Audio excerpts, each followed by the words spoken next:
मध्ये भुवनेश्वर ही या ओडिशाची राजधानी बरं का.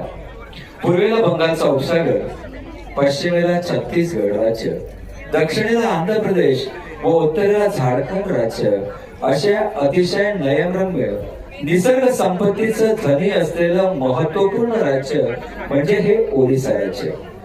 जगन्नाथपुरी मंदिर आणि कोणार्कचं सूर्य मंदिर हे ओडिशातील जगप्रसिद्ध पर्यटन स्थळ आहे.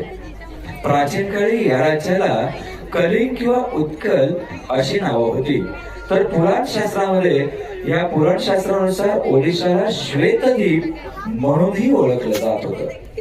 क्षेत्रफळानुसार ओडिशा भारतातील 9व्या क्रमांकाचं राज्य, तर लोकसंख्येनुसार ओडिसा भारतातील 11व्या क्रमांकाचं राज्य आहे. खरं तर याचं नाव होतं ओडिसा. आताच 2000 ओडिसा हे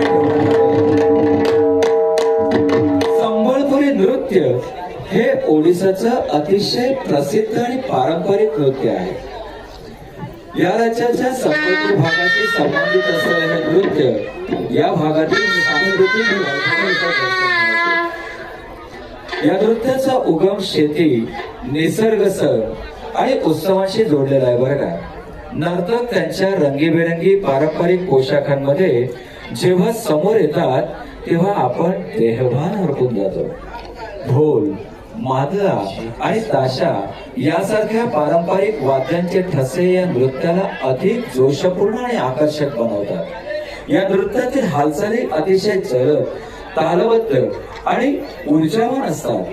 निसर्गातील ऊर्जा व उत्साह यांच्याशी नातं जोडणारे हे नृत्य प्रेक्षकांना एकाच ठिकाणी खेळवून ठेवतं. हे महिला व पुरुषांचं दोघांचंही नृत्य आहे. गुडघ्यापर्यंत कमरेला लपेटलेले घट्ट लुगडे आणि त्यावर आकर्षक रंगीबेरंगी चोळी, तर पुरुषांच्या पोशाखी अगदी तसाच. त्यामध्ये पुरुष जी एंट्री घेतात तीच ढोल, संबळ, झांज यासारखं वाद्य वाजवीत कमरेभोवती हात धरून आदिवांसारखं खेळ धरून नाचणार हे नृत्य बासरीच्या सुरांवर पुढे जातं आणि बासरी हे प्रमुख वाद्य या नृत्याचं आहे बरं का. चला तर आपण आनंद घेऊया. संबळपुरी नृत्य 5वं नृत्य या आपल्या नृत्य शृंखलेतील 5वं नृत्य आपल्या समोर सादर होत आहे. संबळपुरी नृत्य. हॅलो